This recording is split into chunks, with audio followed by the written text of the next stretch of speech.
Bonjour. La série de TP numéro 2 contient deux exercices qui montrent l'utilisation des fonctions de la programmation en C. Pour le premier exercice, écrire un programme en C comportant, premièrement, la déclaration de trois variables globales de type int, qui sont i heure, i minute et i seconde. Après, une fonction appelée affiche heure qui imprimera le message suivant. Donc, je vais préciser le nombre d'heures, le nombre de minutes, le nombre de secondes. Pour la fonction suivante, c'est 6 heure qui admettra trois paramètres en entrée, trois arguments qui sont IH, IM et IS. Et après la saisie des les valeurs des trois variables d'entrée, je vais les affecter aux variables globales. C'est-à-dire je vais affecter IH, A, IH, A et heure, IM, A, I minute, IS, A et seconde. Après, la fonction tick qui va incrémenter l'heure en ajoutant une seconde. Et vers la fin, la fonction main, c'est pour tester les fonctions élaborées précédemment. Alors, après l'inclusion de la bibliothèque standard input-output.h, nous avons déclaré trois variables globales, i heure, i minute, i seconde, de type int. Après, la fonction affiche heure, c'est pour afficher le message suivant. Donc je vais afficher le nombre d'heures, le nombre de minutes, le nombre de secondes. Et pour le premier format pourcentage D, on va afficher le contenu de i heure. Pour le deuxième format pourcentage D, je vais afficher le contenu de i minutes. Et pour le troisième format pourcentage D, on va afficher le contenu de i secondes. Pour la fonction saisir heure, donc cette fonction ne retourne rien. Et à l'entrée, nous avons trois arguments, IH, IM, IS. Donc après, on saisit les valeurs des trois entrées en utilisant scanf avec le format pourcentage D. Après, la saisie de IH, IM, IS, donc on affecte les trois variables d'entrée aux variables globales. Donc I heure reçoit IH, I minute reçoit IM, I seconde reçoit IS. De la fonction tick, donc à l'entrée, j'accepte trois entrées, c'est-à-dire qui représentent l'heure actuelle.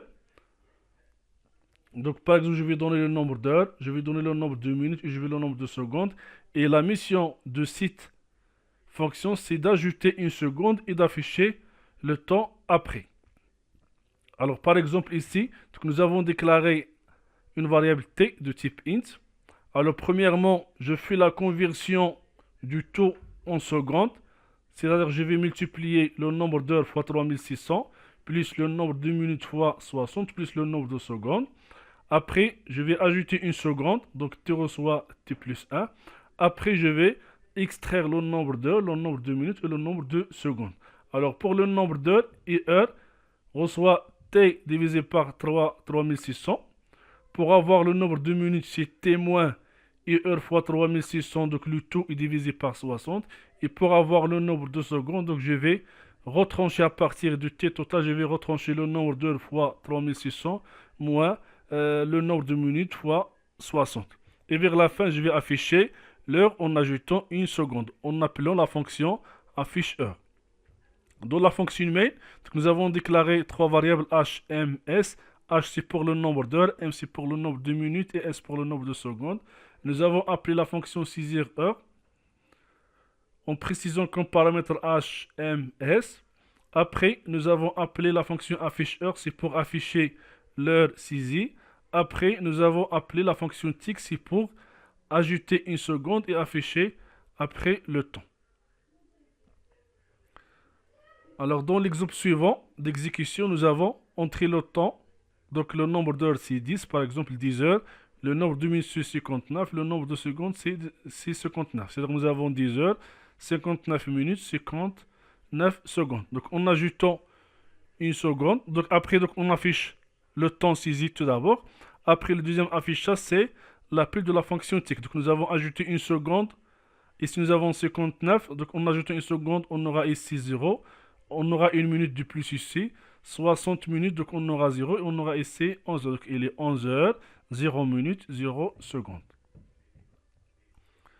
Pour le deuxième exercice, alors on veut calculer l'exponentielle d'un réel. Alors, étant donné un réel, écrire un programme aussi qui calcule l'exponentielle en utilisant la formule citée ci-dessus. Donc, en utilisant la formule suivante. Les calculs doivent s'arrêter quand la valeur absolue de la différence entre les deux dernières valeurs calculées est inférieure strictement à 0,001. Alors, premièrement, je vais calculer la première valeur, par exemple, c'est égal à 1. La deuxième valeur, c'est 1 plus x à la puissance 1 sur factoriel de 1. Et je vais calculer la différence. Si la différence est inférieure à 0,01, alors je m'arrête.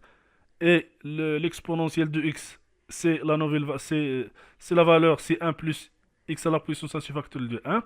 Sinon, je vais passer au terme suivant. C'est-à-dire, l'ancienne valeur devient 1 plus x à la puissance 1 sur factoriel de 1.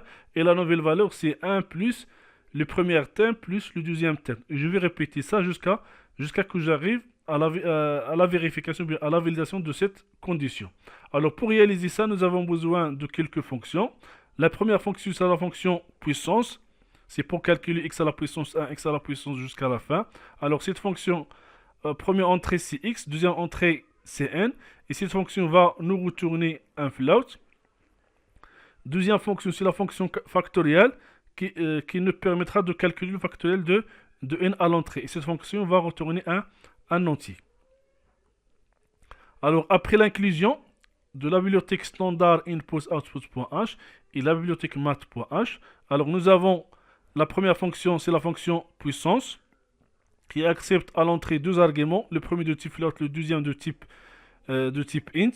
Alors nous avons déclaré p de type float initialisé par 1.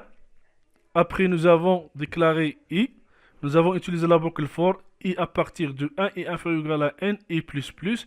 Et on calcule la puissance en utilisant la formule suivante. Donc p égale à p fois x. Donc p est initialisé par 1 parce que ici nous avons le produit.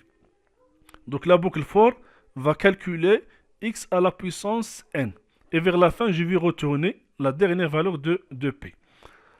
Pour la deuxième fonction, la fonction factorielle, donc je donne à l'entrée n. Alors ici, j'ai déclaré i de type int, j'ai déclaré f qui aura le factoriel de n. Il est initialisé par 1. En utilisant la boucle à partir de 1 jusqu'à n et en incrémentant la valeur du i avec un pas égal à 1, donc on utilise la formule suivante. Donc f égale à e fois, et vers la fin, je vais retourner f. Maintenant, la fonction exponentielle. Donc à l'entrée, nous avons x. Après, donc nous avons déclaré exponentielle, une variable exp avec 1. ANC, ça c'est pour sauvegarder l'ancienne valeur calculée.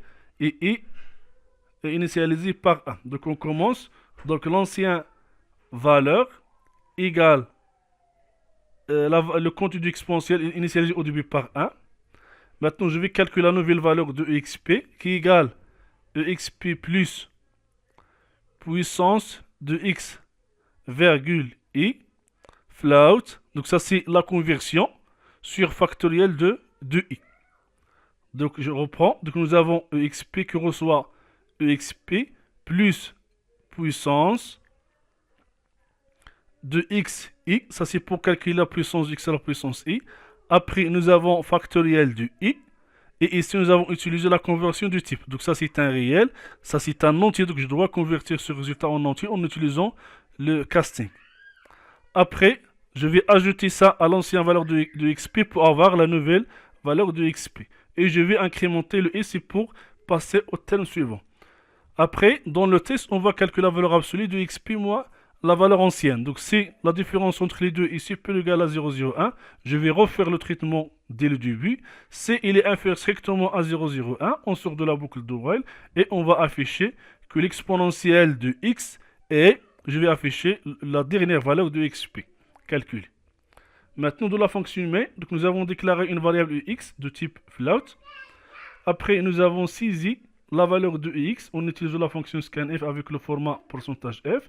Et on a appelé la fonction exponentielle, c'est pour calculer l'exponentielle du paramètre EX. Ça, c'est l'entrée de la fonction.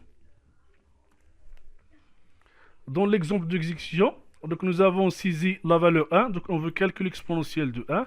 Et ici, nous avons le résultat affiché. Nous avons l'exponentielle de 1, c'est 2,718254.